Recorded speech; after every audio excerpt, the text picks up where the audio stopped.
അങ്ങനെ നീണ്ട കാത്തിരിപ്പിന് ശേഷം ഏകദേശം 9:30 അതായത് ഫ്ലൈറ്റ് പൊങ്ങേണ്ട സമയമായ 9:30 ആയപ്പോഴത്തേനും ബോർഡിങ് സ്റ്റാർട്ട് ചെയ്തിട്ടുണ്ട്. അപ്പം നമ്മളിതാ ഫ്ലൈറ്റിലേക്ക് രണ്ടാമത്തെ ഫ്ലൈറ്റിലേക്ക് നടന്നുകൊണ്ടിരിക്കുന്നത്. ഇവിടെയൊക്കെ സംഭവം പോകാം. നമ്മൾ ഇവിടെ ടെർമിനൽ കാര്യങ്ങളൊക്കെയുള്ള അതിലാണ് സംഭവമൊക്കെയാണ്. പക്ഷേ നമ്മൾ പറഞ്ഞ പോലെ ടെർമിനലിൻ്റെ അകത്ത് ഇരിക്കാനുള്ള ഫെസിലിറ്റി വളരെയധികം കുറവാണ്. നമ്മൾ നമ്മളൊരു റേറ്റിംഗ് ഇടുകയാണെങ്കിൽ 5 out of 1 എന്ന് മാത്രമേ നമുക്ക് ചെയ്യാൻ പറ്റുള്ളൂ. അതുപോലും കൊടുക്കാൻ പറ്റില്ല. അത്രയും ആൾക്കാർക്ക് ഇരിക്കാനുള്ള കപ്പാസിറ്റി അവർ ഇത്രയും വലിയ എയർപോർട്ട് ഉണ്ടാക്കുമ്പോൾ മസ്റ്റായിട്ട് ചെയ്യേണ്ട കാര്യങ്ങളാണ്.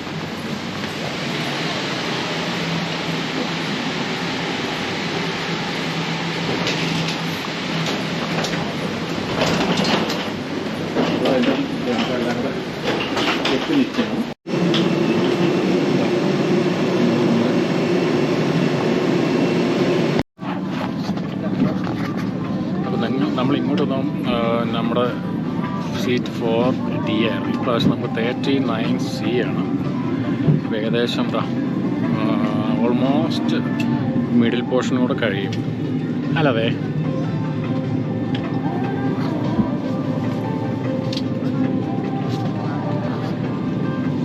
ഇനി അതോടൊപ്പം കൂടി മറ്റൊരു കാര്യം കൂടെ പറയാം കേട്ടോ.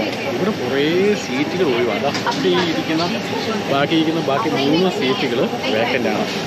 ഇപ്പോൾ ഓപ്പോസിറ്റുള്ള സീറ്റിൽ ഒരാളുള്ളൂ. അവിടെയുള്ള സീറ്റിൽ ആൾക്കാരില്ല. അങ്ങനെ നോക്കുവാണെങ്കിൽ ഈ പറഞ്ഞ പോലെ വേറെ കുറച്ചുകൂടി വരുന്നുണ്ട് കേട്ടോ. അറിയില്ല ഇത് ഫില്ലാകുമോ ഇല്ലയോ എന്നുള്ള കാര്യം നമുക്ക് നോക്കാം. സാധാരണ രീതിയിൽ ഈ സമയത്ത് ഫില്ലാവേണ്ടതാണ്. എനിവേ നമുക്ക് വെയിറ്റ് ആൻഡ് സീ. അപ്പോൾ ഇവിടെയും ഈ ഒരു ഫ്ലൈറ്റിൽ ഒരു വ്യത്യാസം എന്ന് വെച്ചാൽ ഞാൻ ഇതുവരെയും ഒരു ഫ്ലൈറ്റിൻ്റെ ലാസ്റ്റത്തെ സീറ്റ് ഇരുന്ന് പോയിട്ടില്ല. എൻ്റെ ജീവിതത്തിൽ ആദ്യമായിട്ടാണ് ഇങ്ങനൊരു സംഭവം നടക്കുന്നത്. ഫ്ലൈറ്റിൻ്റെ ലാസ്റ്റ് ശേഷം ഇവിടെ കാണുന്ന ലാസ്റ്റത്തെ ഡോറാണ്. ഈ ഡോറിനോട് ചേർന്ന് നമ്മൾ ബസ്സിലൊക്കെ ഇരിക്കുമ്പോൾ KSRTC ബസ്സിലൊക്കെ ലാസ്റ്റ് ഡോറിനോട് ചേർന്ന് സീറ്റിനോട് ചേർന്നിരിക്കാൻ പറയുന്ന പോലുള്ള ഒരു അവസ്ഥയാണ്. വേറെ കാര്യമുണ്ട്. എയർപോർട്ട്സ്മായി ഇവിടെ തൊട്ടടുത്ത് നമുക്ക് അല്പം വെള്ളം വേണം, കാര്യങ്ങളൊക്കെ വേണമെന്ന് പറഞ്ഞാൽ പെട്ടെന്ന് ചോദിക്കാം. അത് പെട്ടെന്ന് കിട്ടുകയും ചെയ്യും. എന്നാലും എനിക്ക് ദാഹിക്കുന്നുണ്ട്. ഞാൻ അല്പം വെള്ളം ചോദിക്കാം. ഞാൻ എന്നാലും വെള്ളം ചോദിച്ചിട്ടുണ്ട്. വെള്ളം ഇപ്പം തന്നെ കിട്ടും. അപ്പോൾ നമ്മളെന്തായാലും ഡൽഹിയിൽ ഇറങ്ങിയിട്ടുണ്ട്. ഞാൻ ഡൽഹിയിൽ നിന്ന് ഇറങ്ങിയിട്ട് നമ്മുടെ ഇൻ്റർനാഷണൽ ട്രാൻസ്ഫറിലേക്ക് പോവാം. ഈ വഴി ഞാൻ ട്രാൻസ്ഫർ ചോദിച്ചപ്പോൾ ഇരിക്കാനാണ് പറഞ്ഞത്. ടെർമിനൽ 3. ഇനി അവിടെ ചെന്നിട്ട് എല്ലാം ഒന്ന് കണ്ടുപിടിക്കണം. അതിന് ശേഷം ഒന്ന് ഫ്രീ ആക്കാം. കാരണം നല്ല രീതിയിൽ ടയേർഡായി. ഇപ്പോൾ ഓൾമോസ്റ്റ് ടൈം ഒരു 12:30 ആയിട്ടുണ്ട്. വെളുപ്പിനെ 12:30. ഈ സമയത്ത് കിടന്ന് ഉറങ്ങേണ്ടതല്ല. അതായത് ട്രാവലിങ്ങും ഇതിപ്പം പറഞ്ഞില്ല. ഇനിയിപ്പം നമ്മൾ 3-ാമത്തെ ഫ്ലൈറ്റായി കയറുന്നത്. യാത്ര ഇറങ്ങി നടക്കുന്നു. നല്ല രീതിയിൽ ടയേർഡായി ഓൾറെഡി തന്നെ. എനിവേ നമ്മുടെ ഗേറ്റ് നമ്പരും കാര്യങ്ങളെല്ലാം ഒന്ന് കണ്ടുപിടിക്കട്ടെ ആദ്യം. ഡൊമസ്റ്റിക്കിൽ നിന്ന് ഇൻ്റർനാഷണൽ ഇതിലേക്ക് കുറച്ച് നടക്കാനുണ്ട്. ശരി പറയുന്നത് 6 to 8 മിനിറ്റ് എന്നൊക്കെയാണ് പറയുന്നത്. പക്ഷേ ഇത് എന്താ മെയിൻ റോഡ് കഴിഞ്ഞിട്ട് അതിൻ്റെ ഇടയ്ക്കൂടെയൊക്കെ ഞാൻ തോന്നി വണ്ടിയൊക്കെ കുണ്ണുകുണവിലേക്ക് പാസ് ചെയ്യുന്നുണ്ട്. നോ ഐഡിയ എന്താ സംഭവം കാര്യം. ഞാൻ വന്നിട്ടുണ്ട്. പക്ഷേ ഞാൻ വന്നപ്പോഴെല്ലാം ഡൊമസ്റ്റിക്കിൽ തന്നെ വന്ന് നിന്നിട്ട് പോയി. അതല്ലെങ്കിൽ ഇൻ്റർനാഷണൽ തന്നെ വന്ന് നിന്നിട്ട് പോയി. ഇതിപ്പോൾ ഡൊമസ്റ്റിക്കിൽ നിന്ന് ഇൻ്റർനാഷണലിലേക്ക് വന്നു കയറുന്ന ഒരു സംഭവം ആദ്യമായിട്ടാണ്. അതുകൊണ്ട് ഞാൻ ഈ വഴിയൊന്നും നേരത്തെ വന്നിട്ടില്ല.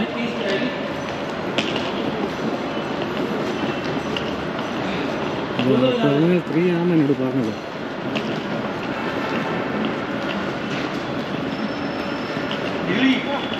അപ്പോൾ ഇതിലിടയ്ക്ക് bus, tourist bus, no idea എന്താണ് അവർ ഉദ്ദേശിക്കുന്ന കാര്യം.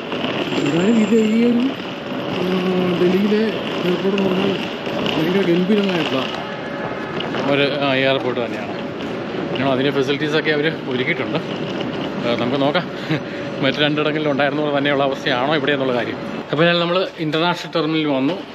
നമ്മുടെ സെക്യൂരിറ്റി ചെക്കിങ് കഴിഞ്ഞു, ഇമിഗ്രേഷൻ കഴിഞ്ഞു. സോ ഇവിടുന്ന് നടക്കുകയാണ്. നമ്മുടെ ഗേറ്റ് തപ്പി ഇപ്പോൾ ഇതുവരെയും ഗേറ്റ് ആയിട്ടില്ലെന്നാണ് മനസ്സിലാക്കാൻ കഴിഞ്ഞത്. കാരണം 1:10 ആയതേ ഉള്ളൂ. എന്നാൽ ഇവിടെ വന്നപ്പോൾ ഒരു ഗുണമുണ്ടായി. ഇമിഗ്രേഷൻ അത്യാവശ്യം പെട്ടെന്ന് കഴിഞ്ഞു എന്ന് വേണമെങ്കിൽ പറയാം. ഒരുപാട് ആൾക്കാരൊന്നും ഇല്ലായിരുന്നു, അതുകൊണ്ടാണെന്ന് തോന്നുന്നു. എനിവേ അത് ഭയങ്കര ഒരു ഭാഗ്യമായിട്ട് ഞാൻ കണക്കാക്കുന്നത്. കാരണം ഈ ഇമിഗ്രേഷൻ്റെ ഒരു പ്രശ്നം കാരണം കൊണ്ടാണ് ഞാൻ UK നിന്ന് ഇങ്ങോട്ട് വന്നപ്പോൾ, കേരളത്തിലേക്ക് വന്നപ്പോൾ ഒരു ഫ്ലൈറ്റ് മിസ്സാകാനുള്ള മെയിൻ കാരണം. എന്താണെങ്കിലും ഇതാ ഞാൻ എത്രയും പെട്ടെന്ന് ഗേറ്റിൽ നിന്ന് കണ്ടുപിടിക്കട്ടെ. സമയമുണ്ട്, നമുക്ക് 4 മണിക്കാണ് ഫ്ലൈറ്റ്. എന്താണെങ്കിലും ഗേറ്റിൽ നിന്ന് ആദ്യം ഒന്ന് കണ്ടുപിടിക്കണം, അതിനുശേഷം ബാക്കി നമുക്ക് നോക്കാം. അങ്ങനെ നമ്മൾ നേരെ ആ ഗേറ്റിൻ്റെയൊക്കെ ആ ഏരിയയിലേക്ക് കിടക്കാൻ പോവാണ്. എന്താ ഇവിടെ നമുക്ക് കാണാം ഡൽഹി ഡ്യൂട്ടി പെയ്ഡ് സ്വാഭാവികമായിട്ട് ഇവിടുന്ന് എൻട്രി ചെയ്തിട്ടാണ് എല്ലാ ഗേറ്റിലേക്കും സ്വാഭാവികമായിട്ടും പോകുന്നത്. അതുകൊണ്ട് ഗേറ്റിൻ്റെ ബാക്കി എന്തെങ്കിലും ഇവിടെ ഫ്ലൈറ്റ് ഇൻഫർമേഷൻ നമുക്കത് ചെക്ക് ചെയ്യാനുണ്ട്. ഓക്കെ, അപ്പോൾ നമ്മുടെ ഗേറ്റ് 10 ആണ്, നമ്പർ 10. അവന് എവിടെ തപ്പിപ്പിടിക്കുന്നത് ദൈവത്തിന് അറിയാം. Excuse me please, you know the gate number 10 please? ഇതാവേ. Okay, thank you. ഓക്കെ, നമ്മളൊരു സെക്യൂരിറ്റി ടീമിനോട് ചോദിച്ചാണ്, നമ്മൾ ഇത് തന്നെയാണ് പോകേണ്ടത്. ഇത് അത്യാവശ്യം വലിപ്പമുള്ള സെക്യൂരിറ്റി സെക്ഷനോട് കൂടി കലർന്ന സംഭവം. അപ്പോൾ ഇവിടുന്ന് തന്നെ നമുക്ക് അത്യാവശ്യം നല്ല ബ്യൂട്ടി പെയ്ഡ് ഷോപ്പുകൾ നമുക്കിവിടെ പലപ്പോഴും കാണാം. അത്യാവശ്യം ഇഷ്ടം പോലെ നമ്മുടെ കള്ളുകളുണ്ട്, ബ്രാൻഡി ആയിട്ടും വിസ്കി ആയിട്ടും റമ്മായിട്ടും എന്ന് വേണ്ട എല്ലാ വക സാധനങ്ങളും. എന്നാൽ തൽക്കാലം ഞാനിതൊന്നും മേടിച്ചിട്ട് പോകുന്നില്ല, കാരണം ഇതൊന്നും അങ്ങോട്ട് കൊണ്ടുപോകണ്ട. അത്യാവശ്യം നല്ല സാധനങ്ങൾ നമുക്ക് അവിടെ കിട്ടും. അവിടെ നിന്ന് ഇങ്ങോട്ട് വരുമ്പോഴാണ് സാധാരണ ഇതൊക്കെ മേടിച്ച് നാട്ടിലേക്ക് കൊണ്ടുവരുന്നത്. നമ്മളിത് അങ്ങോട്ടല്ലേ പോകുന്നത്, എന്തിനാണ് നമുക്ക് ഇത് മേടിച്ച് അങ്ങോട്ട് പോകുന്നത്? അപ്പോൾ എന്തായാലും തൽക്കാലം ഞാൻ ഈ സാധനം ഒന്നും മേടിക്കുന്നില്ല. നേരെ ഗേറ്റിൽ നിന്ന് തപ്പി പിടിക്കുക, നമ്പർ 10. അതിന് ശേഷം വല്ലതും കുടിക്കണം, നല്ലതാണ്, ദാഹിക്കുന്നുണ്ട്. പിന്നെ നല്ല ഉറക്കം വരുന്ന സമയമാണ്. പറ്റുമെങ്കിൽ ഒരു എനർജി ഡ്രിങ്ക് കിട്ടുവാണെങ്കിൽ കൊള്ളാം. നോക്കട്ടെ, വല്ല റെഡ് ബുൾ എങ്ങാനും കിട്ടുമെങ്കിൽ എളുപ്പമുണ്ടായിരുന്നു. കാരണം നല്ല ടയേർഡാണ്. കാര്യം ഒരു ദിവസം രാത്രി കംപ്ലീറ്റ് ഉറങ്ങാതിരിക്കുക എന്ന് പറഞ്ഞാൽ ഇറ്റ്സ് നോട്ട് ഈസി. ഇവിടെ ഫുൾ എഴുതിയിട്ടുണ്ട് 1 to 26 വരെ, 1 തൊട്ട് 26 വരെയുള്ള എല്ലാ ഗേറ്റുകളും നേരെ പോയാണ് പറഞ്ഞിരിക്കുന്നത്. അപ്പോൾ ഇനി വലിയ സീനില്ല, കാരണം വെച്ചാൽ നമുക്കിഷ്ടംപോലെ സമയമുണ്ട്, ഗേറ്റ് ഓൾമോസ്റ്റ് അറിയാം. സോ കുഴപ്പമില്ല. അതുമല്ല മറ്റൊരു കാര്യം കൂടിയുണ്ട്, നമ്മുടെ ഫ്ലൈറ്റ് ഡിലേ ആണെന്നാണ് പറഞ്ഞിരിക്കുന്നത്. സോ ഹാപ്പിയാണ്. ഒരുപാട് ഡിലേ ഉണ്ടാവില്ല എന്ന് പ്രതീക്ഷിക്കുന്നു. എന്താണെങ്കിലും നമ്മൾ ആ ഹറിബറി ആയിട്ട് വന്ന് ഫ്ലൈറ്റ് കയറാൻ നിൽക്കുകയും ഫ്ലൈറ്റ് മിസ്സാവുകയും ഒക്കെ ചെയ്യുമ്പോൾ ഉണ്ടാകുന്ന ആ ഒരു പ്രോബ്ലം ഇല്ല. അപ്പോൾ എന്തായാലും ഇവിടെ മറ്റൊരു കാര്യം കൂടി ഉണ്ട് കേട്ടോ. ഈ ഡൽഹി അല്ലെങ്കിൽ ബോംബെ ഒക്കെ ചെന്ന് കഴിയുമ്പോൾ ഇവിടുത്തെ ഇഡലി, സാമ്പാർ, ചട്നി അടിപൊളിയാണ്. അപ്പോൾ ഇങ്ങനെ കയറിയപ്പോൾ തന്നെ ഇവിടുത്തെ പല റെസ്റ്റോറൻറ്റുകളിൽ നിന്നും ആ ഒരു സ്മെല്ല് വരുന്നുണ്ട്. മസാല ദോശ, നെയ് റോസ്റ്റൊക്കെ ആകുമ്പോൾ ഇവിടുത്തെയൊക്കെ എന്താണ് ആ അടിപൊളിയായിട്ടുള്ള സാമ്പാറിൻ്റെ ഒരു മണം, അതൊരു പ്രത്യേകതയാണ്. നമ്മുടെ നാട്ടിലുണ്ടാക്കുന്ന പോലെ ഉള്ളൊരു സംഭവമല്ല. ഇനി എന്നാലും ഗേറ്റ് കണ്ടുപിടിച്ചിട്ട് എന്തെങ്കിലും ഒന്ന് കഴിക്കുകയോ കുടിക്കുകയോ എന്തെങ്കിലുമൊക്കെ ചെയ്യണം. ഇല്ല, ഒരു രക്ഷയില്ല, ഭയങ്കര ടയർഡ്.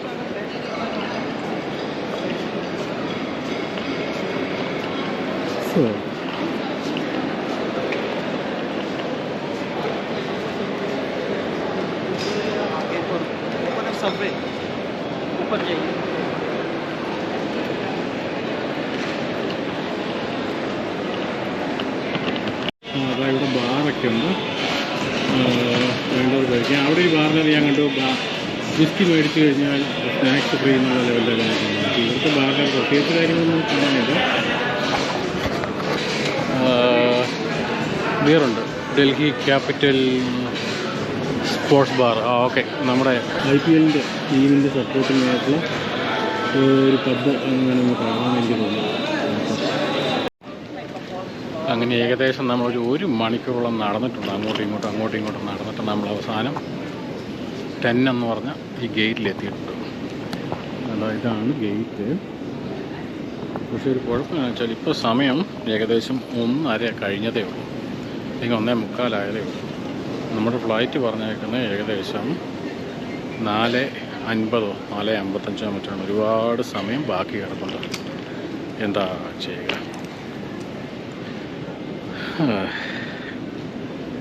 ഇരുന്ന് മുഷിയുമെന്ന് എനിക്ക് തോന്നുന്നു.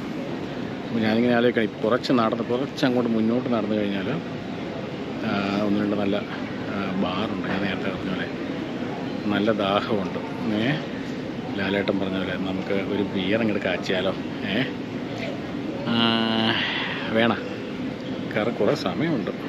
അപ്പോൾ ഒരു ബിയർ അടിച്ച് അവിടെ നിന്നാൽ എങ്ങനെയുണ്ടെന്ന് നോക്കാം. അതല്ലെങ്കിൽ ചായ കുടിക്കാം. എന്ത് വേണമെന്ന് ഞാനൊന്ന് ആലോചിച്ച് നോക്കട്ടെ.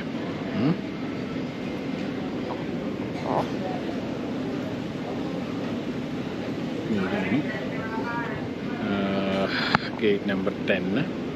ഇവിടെയും ഒരു മനുഷ്യനില്ല, കാരണം സമയം ഇഷ്ടം പോലെ ഉണ്ട്. എനിവേ ഇപ്രാവശ്യം എന്തായാലും നമുക്ക് ഫ്ലൈറ്റ് മിസ്സാകില്ല. ഞാൻ പറഞ്ഞത് നമുക്ക് സമയം ഇഷ്ടം പോലെ ഉണ്ട്. അപ്പോൾ എന്തായാലും വിശക്കുന്നുമുണ്ട്. അപ്പോൾ ഇനിയിപ്പോൾ എല്ലാം കഴിക്കാതിരിക്കാനും നിർവാഹമില്ല. അപ്പോൾ ഇങ്ങനെയുള്ള ട്രാവലിംഗ് വരുമ്പോഴാണ് നമുക്ക് ഏറ്റവും വലിയ വിഷയം. അപ്പോൾ ഞാൻ എന്തായാലും ഇതേ വാങ്കോ എന്ന് പറഞ്ഞ ഒരു റെസ്റ്റോറൻറ്റ് ഇവിടെ കാണാം. ഇവിടെ കയറി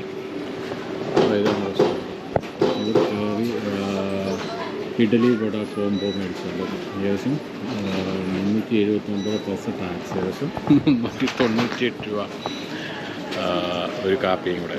എന്നെങ്ങനെയുണ്ട്? എനിവേ ഞാൻ ഓർഡർ ചെയ്തിട്ടുണ്ട് ഓൾറെഡി. അവർ പറഞ്ഞ് റെഡി ആകുമ്പോൾ വിളിക്കാം. അതിനുശേഷം നമുക്കതാ ഇവിടെ എവിടെയെങ്കിലും കയറി ഒന്ന് സ്വസ്ഥമായിട്ട് കഴിക്കാമെന്നാണ് പറഞ്ഞു കൊടുക്കുന്നത്. ഓക്കെ,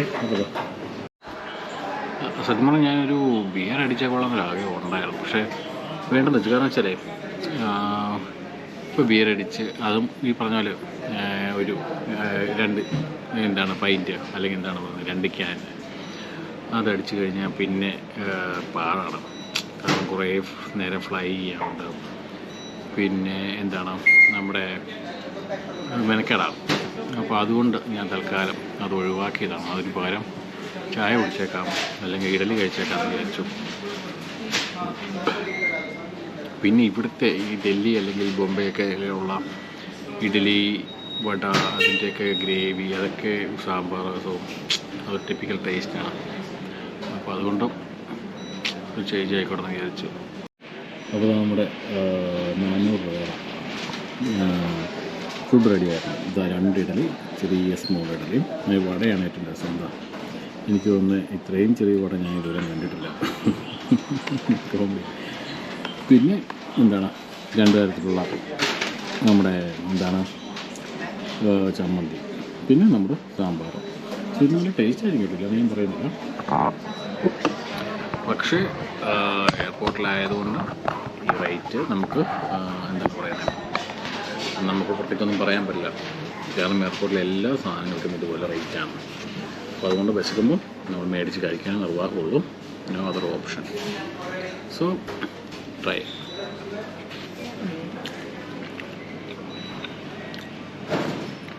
ഞാൻ നേരത്തെ പറഞ്ഞു ഇവിടുത്തെ വടക്കൊക്കെ സെയിം ടേസ്റ്റ് തന്നെയാണ്, വ്യത്യാസം എനിക്ക് തോന്നിയില്ല. പക്ഷേ ഈ ചട്നി എല്ലാത്തിനും നല്ല വ്യത്യാസം ടേസ്റ്റാണ്.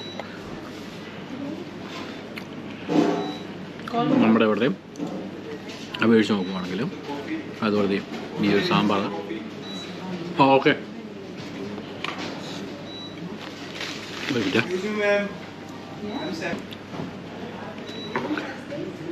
നമ്മളൊരു കോഫിയും കൂടി ഓർഡർ ചെയ്ത് അതുകൂടി എടുക്കാൻ വേണ്ടി പോകണം. റെഡിയാകുമ്പോൾ അവർ പറയും അവിടെ പോയി എടുക്കുക, ഇവിടെ വന്നാൽ കഴിക്കുക. സോ സെൽഫ് സർവീസ് എന്നത് തന്നെ. അപ്പം ഞാൻ പറഞ്ഞു വന്നു സാമ്പാറും. സോ അതിനൊരു പ്രത്യേക ടേസ്റ്റാണ്. അതുമ്പോൾ ഈ സാമ്പാറിൻ്റെ ടേസ്റ്റ് അല്ലെങ്കിൽ ഈ ഒരു ചമ്മന്തിയുടെ ടേസ്റ്റ്. സോ ഇതൊക്കെയാണ് നല്ല രൂപ എന്നെ ഇത് കഴിക്കാൻ പ്രേരിപ്പിച്ചെന്ന് വേണേൽ പറയാം.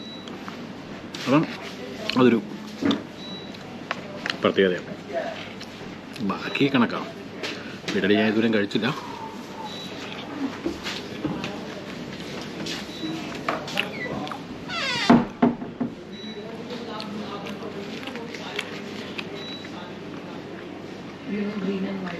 വടയൊക്കെ വെറും പദമാണ്.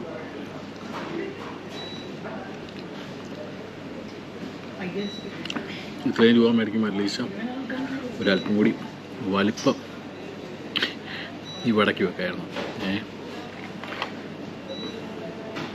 ഇനിയിപ്പോൾ ഇഡലി കഴിച്ചു നോക്കാം. പക്ഷേ ഇഡലി ആസ് യൂഷ്വൽ നോർമൽ. അപ്പോൾ ഇതിൽ നമ്മുടെ 400 രൂപയുടെ ഫുഡ് കൊള്ളാം. കാരണം ഇതൊക്കെ കിട്ടാൻ നിർവാഹമുള്ളൂ. ഇതുകൊണ്ടൊക്കെ തൃപ്തിപ്പെടുക, അതുകൊണ്ട് നമുക്കും ചെയ്യാനുള്ളൂ. സത്യം പറഞ്ഞാൽ ഞാനും ഈ സാമ്പാറിൻ്റെ ടേസ്റ്റ് ഞാൻ നേരത്തെ പറഞ്ഞല്ലോ, ആ ഒരു സ്മെല്ല് അതുകൊണ്ടുകൊണ്ട് മാത്രമാണ് ഇത് മേടിച്ചത്. പക്ഷേ ഇനി മാത്രമുള്ള ടേസ്റ്റൊന്നും എനിക്ക് ഫീൽ ചെയ്യുന്നില്ല. പക്ഷേ ഈയിടെ ഞാൻ മുംബൈ പോയപ്പം അവിടെ നമ്മൾ ഇതുപോലെ കഴിച്ചു. അത് സൂപ്പർ ടേസ്റ്റായിരുന്നു. കാരണം നമ്മുടെ ഈ പറഞ്ഞ സാമ്പാറിനേക്കാളും ചട്നിയും ഇതിനൊക്കെ ഒരുപാട് ടേസ്റ്റ് വ്യത്യാസമുണ്ട്. ഇവിടുത്തെ ഡിപ്പെൻസാണ് നമ്മുടെ കേരളക്കാരുടെയും ഈ മുംബൈക്കാരുടെ അല്ലെങ്കിൽ നോർത്ത് ഇന്ത്യയൊക്കെ. എനിവേ ഇത് കഴിച്ചേ പറ്റുള്ളൂ. ഇതുപോലെ 3 ഫ്ലൈറ്റ് 2 ഫ്ലൈറ്റൊക്കെ കയറി ഇറങ്ങുമ്പോൾ നമുക്കിതാണ് പ്രശ്നം. എക്സ്ട്രാ ഇതുപോലെ ഫുഡ് കഴിക്കേണ്ടി വരും, എക്സ്ട്രാ ടയേർഡാവും. അപ്പോൾ നമ്മളിപ്പോൾ ഈ ഫുഡ് കഴിച്ചോ ഈ ചായ കുടിക്കുന്നതുകൊണ്ട് എനിക്ക് ആ ടയർഡ്നെസ് മാറി. ഇപ്പോൾ സമയം 2:30 ആയതുള്ളൂ. ഇനി ഇവിടുന്ന് 2:30 3:30 പിന്നെ 4.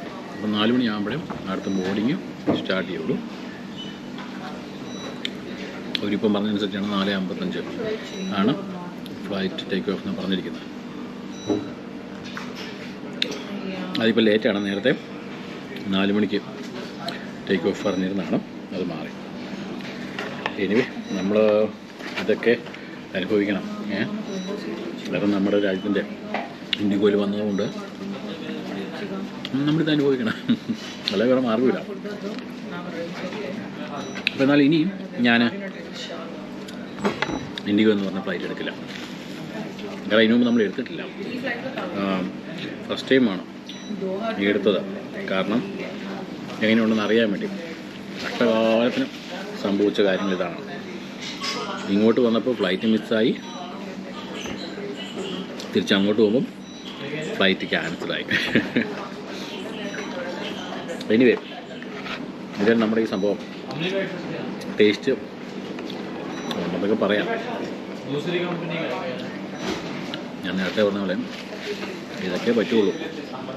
കാരണം 400 രൂപ എന്താ ചെയ്യാം. സത്യം പറഞ്ഞാൽ ഇപ്പോൾ കടയുടെ ഫ്രണ്ടിലും ഒരുപാട് പേര് വന്ന് നിൽക്കുന്നു. അവിടെ ബോർഡ് വെച്ചിട്ടുണ്ട്. ബോർഡ് വെച്ച ശേഷം എല്ലാവരും നോക്കിയ ശേഷം എല്ലാവരും തിരിച്ചു പോകുക. എന്ന് വെച്ചാൽ ഇതാണ് വില. 2 ഇഡലി 2 വടക്കും 400 രൂപ. എങ്ങനെ ആൾക്കാർ മേടിക്കും? അതുകൊണ്ട് പലരും വന്ന് നോക്കുക, തിരിച്ചു പോവുക, അതേ ഉള്ളൂ. അതുകൊണ്ടാണ് ഇതാ ഇവിടെയൊക്കെ ഇങ്ങനെ ഒരു മനുഷ്യനും ഇല്ലാതെ ഇരിക്കുന്നതിൻ്റെ മെയിൻ കാര്യം. ഈ സമയത്ത് വേണമെങ്കിൽ നമുക്ക് ബിരിയാണി ഒക്കെ ഉണ്ട് കേട്ടോ. ബിരിയാണി അല്ലെങ്കിൽ മറ്റുള്ള അതുപോലുള്ള കുറേ സാധനങ്ങളൊക്കെ ഉണ്ട്, ഊത്തപ്പം അത് ഇതൊക്കെ. അപ്പോൾ നമ്മൾ ഈ സാമ്പാറിൻ്റെ ടേസ്റ്റിൻ്റെ ഒരു മണവും സ്മെല്ലും അതൊക്കെ എനിക്ക് ഭയങ്കര ഇഷ്ടമായതുകൊണ്ടാണ് നമ്മൾ ഇത് തിരഞ്ഞെടുത്തത്. എനിവേ ഊത്തപ്പം ആണെങ്കിലും അല്ലെങ്കിലും റൈസും മറ്റുള്ള കാര്യങ്ങളൊക്കെ ആണെങ്കിലും എല്ലാം കണക്കായിരിക്കും. ടേസ്റ്റ് വലുതായിട്ടുണ്ടാവുമെന്ന് പ്രതീക്ഷിക്കേണ്ട. നല്ല റേറ്റ് നമ്മൾ കൊടുക്കണം. അതാണ് എയർപോർട്ടിലെ ഫുഡ്. എന്ത് ചെയ്യാൻ പറ്റും? അനുഭവിക്കുക, കഴിക്കുക. അതിപ്പോൾ ഇവിടെ മാത്രമല്ല, എല്ലാ എയർപോർട്ടിലും, നമ്മുടെ കൊച്ചി എയർപോർട്ടിലാണെങ്കിലും. പക്ഷേ ഈയിടെ ഞാൻ കൊച്ചി എയർപോർട്ടിൽ നിന്ന് കഴിഞ്ഞ മാസം കൊച്ചി എയർപോർട്ടിൽ നിന്ന് ഞാൻ ഇതുപോലെ തന്നെ വടയും സാമ്പാറും കഴിച്ചായിരുന്നു കേട്ടോ. അത് ഉഗ്രൻ ടേസ്റ്റായിരുന്നു. ഇതുപോലെ തന്നെ റേറ്റ് ഇതൊക്കെ തന്നെ അതായത് 379 380 മറ്റോ ആണ്. അത് ഇതിലും നല്ല ടേസ്റ്റായിരുന്നു എനിക്ക്. ഇത് ഭയങ്കരമായിട്ട് എനിക്ക് ഒട്ടും തന്നെ ഇഷ്ടപ്പെട്ടില്ല, അതാണ് സത്യം.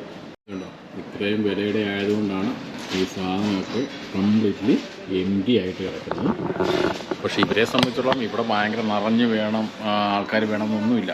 കിട്ടുന്ന ആൾക്കാർക്ക് ഈ എമൗണ്ടിന് കൊടുത്ത് അത് ലാഭത്തിലാക്കുക, അതാണ് അവർ ഉദ്ദേശിക്കുന്നത്. അതിൻ്റെ മെയിൻ കാര്യം എന്ന് വെച്ചാൽ ഇവർക്ക് ഭയങ്കര വാടകയായിരിക്കും. നമ്മൾ നോക്കുമ്പോൾ പ്രശ്നം ഇത്രയൊക്കെ പൈസ ഇതിന് ഈടാക്കുന്നുണ്ടെങ്കിലും അതിൻ്റെ റീസൺ എന്താണെന്ന് വെച്ചാൽ സാധാരണ സ്ഥലത്ത് നമ്മൾ വാടക എടുക്കുന്നത് പോലെയല്ല ഇവിടുത്തെ ഒരു റൂമിന് അല്ലെങ്കിൽ ഒരു സ്റ്റോറിന് അല്ലെങ്കിൽ ഒരു കടയ്ക്ക് കൊടുക്കുന്നത്. അതിന് ഹെവി വാടകയായിരിക്കും.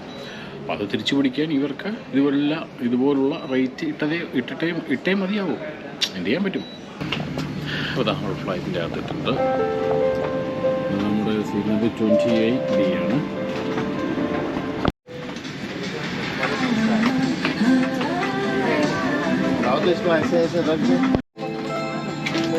ഇവിടെയാണ് നമ്മുടെ സീറ്റ്.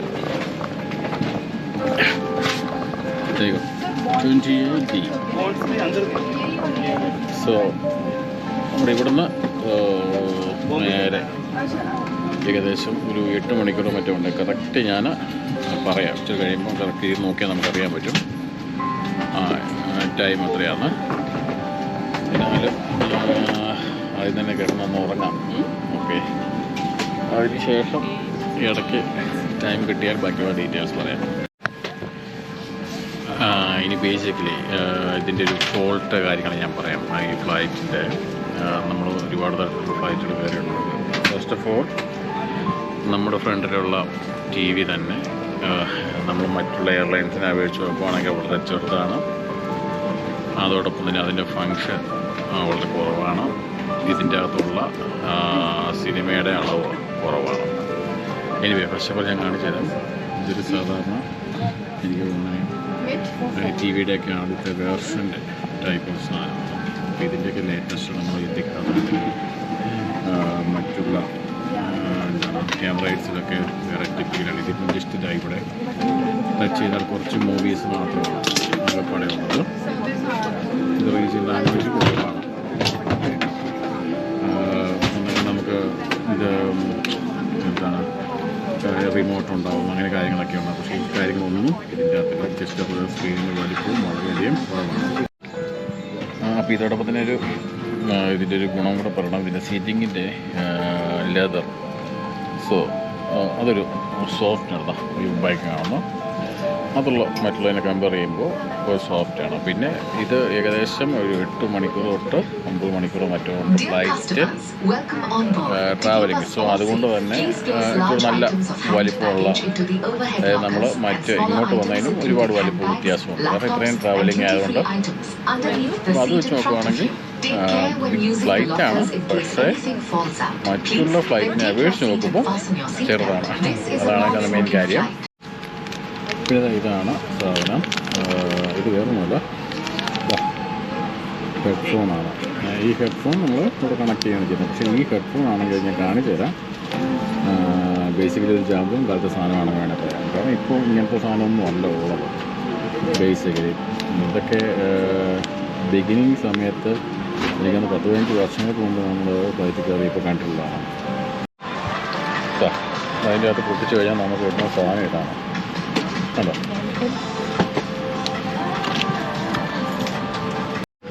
അപ്പോൾ ഇതാണ് ഇതിൻ്റെ ഹെഡ്ഫോണ്. ഇത് ജസ്റ്റ് ഡയറക്റ്റ് പ്ലഗ് ചെയ്ത് നമുക്ക് ഉപയോഗിക്കാവുന്നതാണ്. അപ്പോൾ ഞാൻ പറഞ്ഞത് ഇങ്ങോട്ട് വന്നപ്പോഴും നമ്മൾ ഈ ഫ്ലൈറ്റിൽ തന്നെ വന്നതാണ്. ഏതാണ് ഒരു കാര്യം ഇതിൽ പോസിറ്റീവ് അറിയാൻ പറ്റുന്ന ഒറ്റ കാര്യമുള്ളതെന്ന് വെച്ചാൽ സർവീസ്. ഇതിൻ്റെ അകത്ത് ലേഡി സ്റ്റാഫ് ബെസ്റ്റാണ്. എയർ ഇന്ത്യ അല്ലെങ്കിൽ മറ്റ് എയർലൈൻസിൻ്റെ തന്നെ കമ്പയർ ചെയ്യാൻ പറ്റുന്ന രീതിയിൽ, എയർ ഇന്ത്യയെ നോക്കണ്ട, മറ്റുള്ള എമിറേറ്റ്സ് അല്ലെങ്കിൽ എത്തിഹാദിനെയൊക്കെ കമ്പയർ ചെയ്യാൻ പറ്റുന്ന രീതിയിൽ ഇതിൻ്റെ അകത്തെ എന്താണ് എയർ ഹോസ്റ്റസായി വരുന്ന കുട്ടികൾ അത് നല്ല പെർഫോമൻസ് ആണെന്ന് വെച്ചാൽ നല്ല രീതിയിൽ നമ്മളെ എന്താണ് ഹെൽപ്പ് ചെയ്യുന്നുണ്ട്. നല്ല പൊളൈറ്റാണ് ഗുണം. അപ്പം ഞാനത് ഇപ്പോൾ ജസ്റ്റ് ഇതിനകത്ത് കയറിയതല്ല, നമ്മൾ ഈ ഡൊമസ്റ്റിക് വന്നതും കഴിഞ്ഞ തവണ ഇൻ്റർനാഷണൽ വന്നതും എല്ലാം കൊണ്ടും ആ ഒരു കാര്യം നമുക്ക് ദർശനം സത്യമാകാൻ ഇൻ്റർനാഷണൽ രീതിയിൽ കിടപിടിക്കാൻ പറ്റുന്ന രീതിയിൽ തന്നെയുള്ള ഒരു എയർഫോഴ്സ് തന്നെയാണ് ഇവർ. കാരണം നല്ല ട്രെയിനിങ് അവർക്ക് പക്ക കൊടുത്തോണ്ട്. പക്ഷെ അത് മാത്രമേ ഉള്ളൂ എന്നാലും ഈ ഒരു എന്താണ് ഇന്ത്യക്ക് എനിക്ക് തോന്നിയിട്ടുള്ളൂ. കാരണം ഇനി ഫുഡിലേക്ക് വരുമ്പോൾ ഞാൻ നിങ്ങളെ കാണിച്ചു തരാം. കാരണം ഞാൻ ഇങ്ങോട്ട് വന്നപ്പോൾ എന്താണ് ഫുഡ് അത് തന്നെയായിരിക്കും ഇത് അങ്ങോട്ട് പോകുമ്പോഴുള്ളത്. പിന്നെ അതിന് ഏറ്റവും വലിയ പാളിച്ചെന്ന് വെച്ചാൽ ഡ്രിങ്ക്സ് ഇല്ല. ഡ്രിങ്ക്സ് എന്ന് പറഞ്ഞാൽ കോഫി, ഈ പറഞ്ഞ പോലെ എന്താണ് കൊക്കക്കോള അല്ലെങ്കിൽ അങ്ങനെയൊക്കെ ഉള്ളൂ. അതല്ലാതെ ഹോട്ടായിട്ടുള്ള ഡ്രിങ്ക്, ബിയർ അങ്ങനെയൊന്നുമില്ല. കാരണം അതൊക്കെ ഇവർ ബഡ്ജറ്റ് കുറയ്ക്കാൻ വേണ്ടി കൊടുക്കാത്തതാണ്. ഇനി നമ്മൾ മേടിക്കണമെങ്കിൽ നമ്മൾ എക്സ്ട്രാ പൈസ കൊടുത്ത് മേടിക്കണം. കാരണം സത്യം പറഞ്ഞാൽ ട്രാവൽ ചെയ്യുമ്പോൾ കുടിക്കണം എന്ന നിർബന്ധമൊന്നുമില്ല. പക്ഷേ മറ്റുള്ള എല്ലാ എയർലൈൻസിലും അത് പ്രൊവൈഡ് ചെയ്യുമ്പോൾ ഈ എയർലൈൻസിൽ അതില്ലാതെ വരുമ്പോൾ അതിൻ്റെ ഒരു ബുദ്ധിമുട്ട് സ്വാഭാവികമായിട്ടും ഉണ്ടാവും. അപ്പം നമുക്കല്ല പ്രശ്നം. വിദേശികളായ മറ്റുള്ള ആൾക്കാർ ട്രാവൽ ചെയ്യുമ്പോൾ അവരത് ആകെപ്പാടെ ഒരു മൈനസ് മാർക്ക് ഇടാൻ സാധിക്കുന്നുണ്ട്. അതാണ് അതിൻ്റെ ഒരു വ്യത്യാസം. അപ്പം അതൊരു മൈനസ് മാർക്ക് തന്നെയാണ്. അപ്പം ഞാൻ നേരത്തെ പറഞ്ഞ പോലെ ഞാൻ ജസ്റ്റ് ചേട്ടനൊന്ന് ഉറങ്ങിയായിരുന്നു. കാരണം നല്ല ടയേർഡാണ്. അധിക സമയമൊന്നുമില്ല, ഒരു 1.5 മണിക്കൂർ അതെന്ന് വേണം പറയാം. സമയം ഏകദേശം 6:30 കഴിഞ്ഞു, 6:45 ഞാൻ നേരത്തെ പറഞ്ഞിരുന്നു ഫുഡിൻ്റെ ഒരു കാര്യം പറഞ്ഞിരുന്നു. അപ്പം അത് വന്നിട്ടുണ്ട് ഓൾറെഡി. എന്തോ ഒരു കാണിച്ചു തരാം ഞാൻ.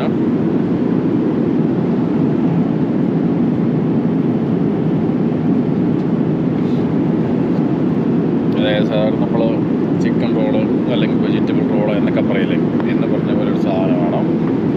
എനിക്കിത് കാണുമ്പോൾ അലർജിയാണ്, സീരിയസ് ആയിട്ട് പറയാമല്ലോ. കാരണം ഇത് ചിക്കനും കുക്കനും ഒന്നുമല്ല, വെറും വെജിറ്റബിൾ മാത്രമാണ്. കാണാൻ ഒരല്പം ഭംഗി ഉണ്ടെന്ന് മാത്രമാണ് പൊതുവെ നോക്കിക്കാൻ ഞാൻ ഒരു കടി കഴിച്ചതേ ഉള്ളൂ.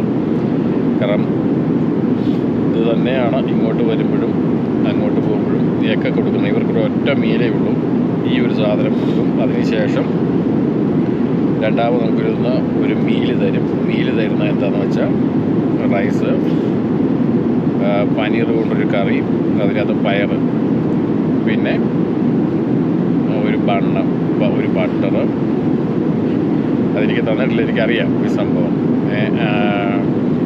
അത് ഒരു വെജിറ്റബിൾ കറിയോ മറ്റോ. വെറും ഊതറ എന്താണ് ഫുഡാണ്, സീരിയസ് ആയിട്ട്. ഞാനിത് ജസ്റ്റ് ഞാൻ നിങ്ങളെ കാണിച്ചു തരാം.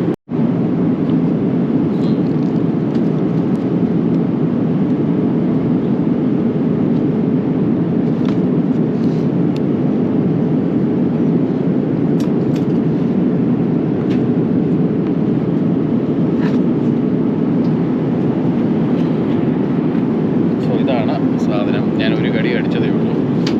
എനിക്കിത് താല്പര്യമില്ല. കാരണം നമുക്ക് വ്യക്തമായിട്ട് അറിയാം ഈ സാധനം വരാൻ പോകുന്നതെന്ന് പറയാം. അതൊക്കെ കൊണ്ടാണ് നമ്മൾ പുറത്തുനിന്ന് കഴിച്ചത് എന്ന് വേണമെങ്കിൽ പറയാം. ഈ ഇൻഡിഗോ ഫ്ലൈറ്റിൻ്റെ അല്ലെങ്കിൽ ഇൻഡിഗോ ഫ്ലൈറ്റ് ഏറ്റവും കൂടുതൽ അറിയപ്പെടുന്നത് ഒരു ബഡ്ജറ്റ് ഫ്ലൈറ്റ് എന്ന രീതിയിലാണ്.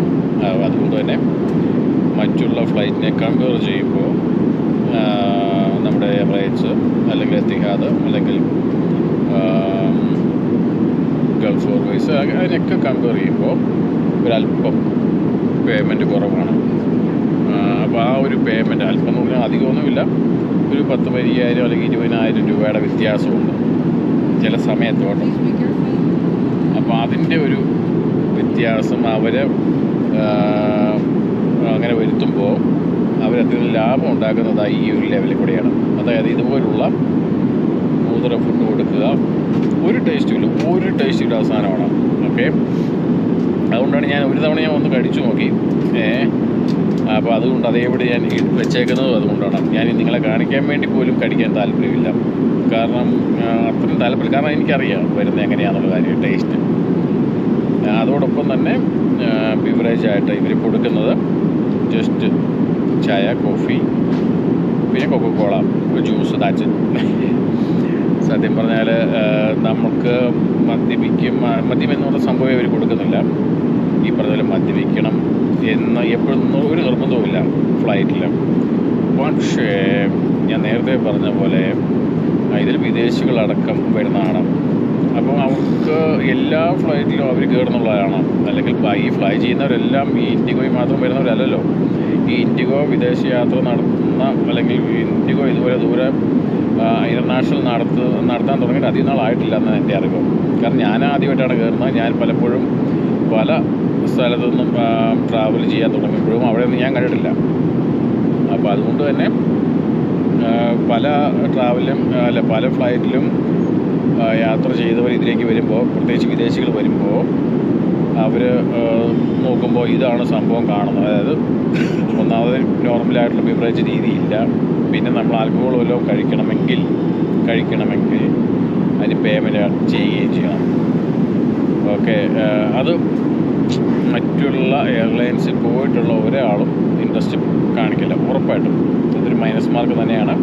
ഞാൻ നേരത്തെ പറഞ്ഞു ഇവരിതിങ്ങനെ ആക്കാൻ മെയിൻ കാര്യം വേറൊന്നുമല്ല, ഇവരിതിൻ്റെ പേയ്മെൻറ്റ് സിസ്റ്റം ഒരല്പം വ്യത്യാസമുണ്ട്. ഒരു 20,000 രൂപയ്ക്കൊക്കെ ഏകദേശം കിട്ടും. അത് ചില സമയത്ത് അങ്ങനെ അത്രയും കാണുകയില്ല, പക്ഷേ എങ്കിൽ പോലും ചെറിയൊരു വേരിയേഷനുണ്ട്. അതിൻ്റെ പുറത്ത് കാണിക്കുന്ന സേവിങ് ആണ്. പക്ഷേ ഇത് വലിയ പാടാണ്, വെരി പാടാണ്. ഞാൻ പറഞ്ഞല്ലോ, ഒരു തവണ ഞാൻ പറഞ്ഞു അങ്ങോട്ട് പോയപ്പം എനിക്ക് മനസ്സിലാക്കി അതേ മീല് തന്നെയാണ് ഇങ്ങോട്ട് വരുമ്പോൾ എന്നുള്ളത് നമുക്ക് ഏകദേശം അറിയാൻ പറ്റും. അപ്പോൾ അതുകൊണ്ട് ഇത് ഇനി ഒരു മീലൂടെ വരാനുണ്ട്. ഇത് ജസ്റ്റ് എന്താണ് ബ്രേക്ക്ഫാസ്റ്റ് എന്ന ലെവലിൽ, കാരണം 6:30 ആയതുകൊണ്ട് ബ്രേക്ക്ഫാസ്റ്റ് എന്ന ലെവലിൽ തന്നേക്കുന്നതാണ്.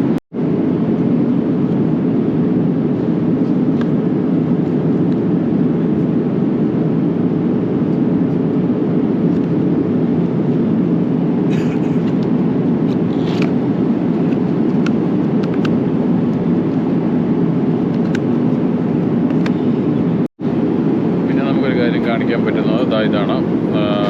സാധാരണ ഫ്ലൈ ചെയ്യുന്ന ടൈം, കാര്യങ്ങൾ എത്രത്തോളം ടൈം കൂടി ഫ്ലൈ ചെയ്യാനുണ്ട്. അതോടൊപ്പം തന്നെ അതിൻ്റെ camera, outside camera, inside camera, അങ്ങനെയുള്ള കാര്യങ്ങളെല്ലാം കൂടി നമ്മൾ സാധാരണ ഇതിൽ കാണാം. ഇവിടെ ആകെപ്പാട് ഒറ്റ സ്ക്രീനിൽ ജസ്റ്റ് ഇതെല്ലാം ഒന്ന് ജസ്റ്റ് എഴുതി വെച്ചിരിക്കുക എന്നുള്ളതിലല്ലാതെ വേറൊരു കാര്യങ്ങളും നമുക്ക് കാണാൻ പറ്റത്തില്ല. ജസ്റ്റ് ഇതൊക്കെ പഴയ ഫാഷനാണ്. ഒരു 10-15 വർഷം മുമ്പുള്ള ഒരു സ്ക്രീൻ ലെവലാണ് ഈ കാണിക്കുന്നതൊക്കെ. ഇതാ കണ്ടു നോക്കുക.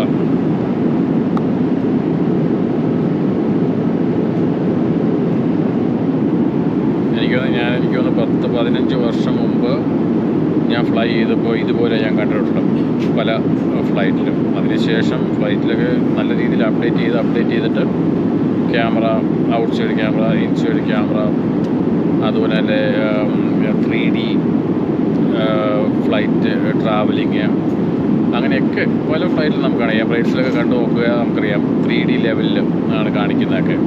ഇത് ജസ്റ്റ് ഇതാണ്. അതാണ് ഞാൻ പറഞ്ഞത്, ഈ TV സെറ്റും കാര്യങ്ങളും എല്ലാം. ഇനി നമുക്ക് ഏകദേശം ഒരു 8 മണിക്കൂർ മുകളിൽ ട്രാവലിംഗ് ഉണ്ട്.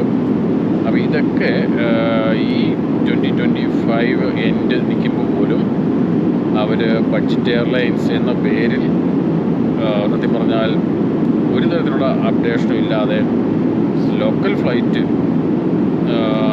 നമ്മൾ ഇത്രയും മണിക്കൂർ യാത്ര ചെയ്യിക്കുക എന്നുള്ളതാണ് വളരെ മോശമായിട്ട് അവസ്ഥ എന്ന് എനിക്ക് ഓപ്പണായിട്ട് പറയാൻ പറ്റും. ഓപ്പണായിട്ട് കറക്റ്റായിട്ട് പറയാൻ പറ്റും.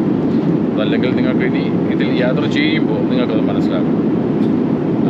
ഇതല്ലാതെ മറ്റ് ഫ്ലൈറ്റിൽ കയറിയിട്ടുള്ളവർക്ക് അത് കറക്റ്റായിട്ട് കാര്യം മനസ്സിലാക്കാൻ പറ്റും. ഇതൊക്കെ നല്ല മനസ്സപ്പോൾ നമ്മൾ നല്ല ഉറക്കമൊക്കെ കഴിഞ്ഞു.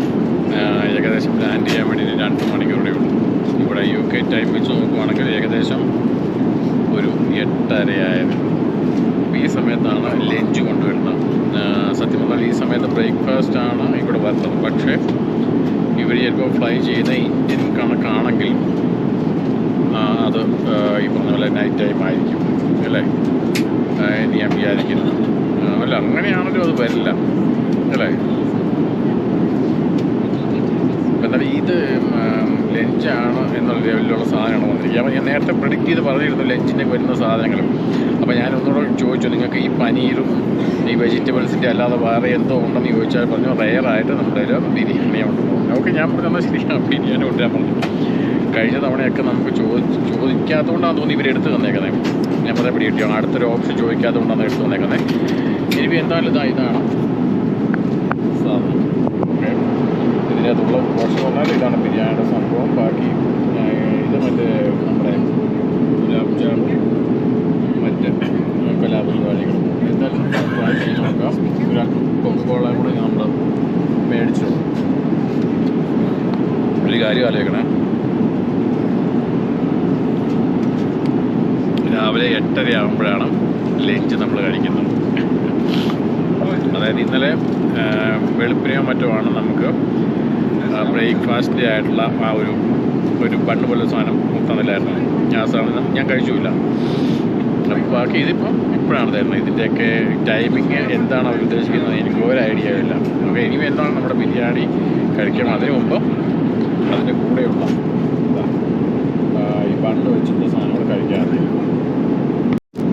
ഇതൊരു കോമഡിയാണെന്ന് വെച്ചാൽ സാധാരണ ഒരു ബണ്ണിന് നോർമൽ ഒരു കളറുണ്ടല്ലോ, പക്ഷേ ഇത് യെല്ലോയിഷ് കളറിന് ഒരു ബണ്ണാണോ ഒരു ഐഡിയ ഇല്ല. അതായത് ശരിക്കും മഞ്ഞൾ കലർന്ന പോലൊരു ഇതാണുള്ളത്. അതിലൂടെ ഞാനിപ്പോൾ എന്തായാലും ബട്ടൂർ തേച്ച് നമുക്ക് കഴിച്ചു.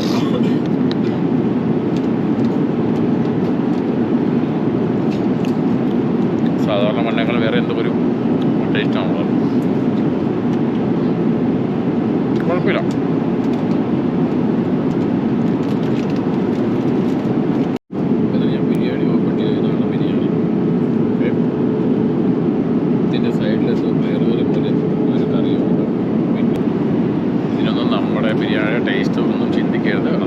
കണക്കല്ല. അതിപ്പോൾ ഏത് ഫ്ലൈറ്റ് ആണെങ്കിലും കണക്കായിരിക്കും. അതാണ് നമ്മൾ ഉദ്ദേശിച്ച്.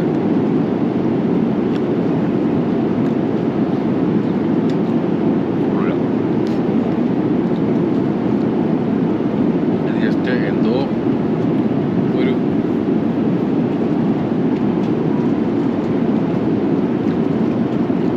ഫീൽ പോലെ കഴിക്കുക എന്നുള്ളതല്ലാതെ ഒരു ടേസ്റ്റ് എനിക്ക് തോന്നുന്നില്ല.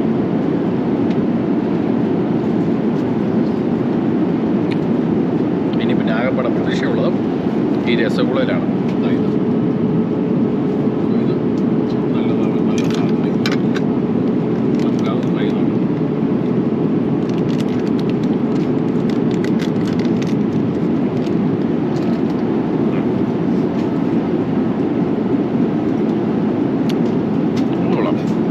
രസഗുള നമുക്കറിയാലോ എന്താണെങ്കിലും കിട്ടില്ല സാധനമായിരിക്കുമല്ലോ. അത് മാത്രം കൊള്ളാം. പിന്നെ ഒരു സാധനം കൂടി കൊണ്ടിരുന്നത് എന്താണ് വേറെ എനിക്കറിയില്ല. സേമിയ പോലുള്ള ഇത് പനീറിൻ്റെ ബിരിയാണി. അതായത് ഇവർ വെജിറ്റബിൾ മാത്രമേ സെർവ് ചെയ്യുന്നുള്ളൂ എന്നർത്ഥം. ഓക്കെ, അപ്പം ഞാൻ നോക്കി നമ്മൾ ഈ ചിക്കൻ ബിരിയാണിക്കകത്ത് പയർ വെക്കേണ്ട കാര്യമില്ലല്ലോ. ഞാൻ നേരത്തെ നിങ്ങളെ കാണിച്ചു ഇത് പയർ കറിയാണ്. അതുപോലെ ഇത് പനീരാണ്. ഓക്കെ, ചിക്കൻ പീസേ അല്ല. അപ്പം നേരത്തെ പറഞ്ഞ ബിരിയാണി എന്ന് കേട്ടപ്പോൾ മറ്റേ ചിക്കനോ അല്ലെങ്കിൽ മറ്റേതെങ്കിലും ബിരിയാണിയാണെന്ന് വിചാരിച്ചാണ് നമ്മൾ പറഞ്ഞത്. സോ ഇൻഡിഗോ ഫ്ലൈറ്റിലെ ആഹാരങ്ങൾ കംപ്ലീറ്റ്ലി വെജിയാണ്. സോ അത് നമുക്ക് കൺഫേംഡ് ആണിപ്പോൾ. ഞാൻ കഴിച്ചു. ഞാൻ അവിടെ കഴിച്ച പണ്ട് കഴിച്ചു, രസഗുള കഴിച്ചു. ഇത്രയും മാത്രമേ കഴിച്ചുള്ളൂ. കാരണം വെച്ചാൽ ഞാൻ ഒന്നുകൂടി ഇവരോട് ചോദിച്ചു നിങ്ങളുടെ സെർവിങ്ങിൽ വെജിറ്റബിൾ മാത്രമേ ഉള്ളൂ എന്ന് ചോദിച്ചു. കംപ്ലീറ്റ്ലി വെജിറ്റബിൾ മാത്രമേ ഉള്ളൂ. ഇനി നമുക്ക് നോൺ വെജ് ആവശ്യമുണ്ടെങ്കിൽ അത് സ്പെഷ്യലായിട്ട് ഓർഡർ ചെയ്യാം. അതിന് പേയ്മെൻറ്റും കൊടുക്കണം. മനസ്സിലായാലും ഇങ്ങനൊരു സിസ്റ്റം വേറെ ഒരിടത്തും ഞാൻ കണ്ടിട്ടില്ല. എന്തായാലും ആദ്യവും അവസാനമായിട്ടാണെന്ന് വേണം വിചാരിക്കാൻ. കാരണം ഇനി ഇൻഡിഗയിലോട്ട് ഞാനില്ല. എന്തായാലും ഇതാണ് നമ്മൾ മിച്ചം വെച്ചേക്കുന്നത്. ഈ സാധനം എന്തോ നമ്മൾ ചാട്ട് ഒക്കെ ഇല്ലേ, ചാട്ട് എന്ന് പറയുന്ന സാധനം അങ്ങനെ എന്തോ മിക്സോ സെറ്റപ്പോ മറ്റോ ആണ്. ചാട്ടും തൈരും അങ്ങനെ എന്തോ സാധനങ്ങളൊക്കെ. എനിവേ പിന്നെ നമുക്ക് അധികം താമസിക്കാതെ തന്നെ ഫ്ലൈറ്റിൽ നിന്ന് ഇറങ്ങാം. അപ്പോൾ നമ്മൾ എത്തി. ഇനിയിപ്പോൾ ഇവിടുന്ന് ഇമിഗ്രേഷൻ കഴിഞ്ഞ് നമുക്ക് നേരെ പുറത്ത് കിടക്കാം. അപ്പം ഇതൊക്കെയാണ് നമ്മുടെ എക്സ്പീരിയൻസ്, പ്രത്യേകിച്ച് നമ്മുടെ ഇൻഡിഗോ ഫ്ലൈറ്റിലുണ്ടായ എക്സ്പീരിയൻസ്. എനിവേ അപ്പം ബാക്കിയുള്ള കാര്യങ്ങൾ നമുക്ക് പിന്നീട് കാണാം. ഇനിയിപ്പോൾ ബാഗേജ് എടുക്കാനും ഈ പറഞ്ഞ ക്ലിയറൻസും ബാക്കി കാര്യങ്ങളൊക്കെ ആയിട്ട് ഒരല്പം തിരക്കാനിരിക്കും. Okay, good bye.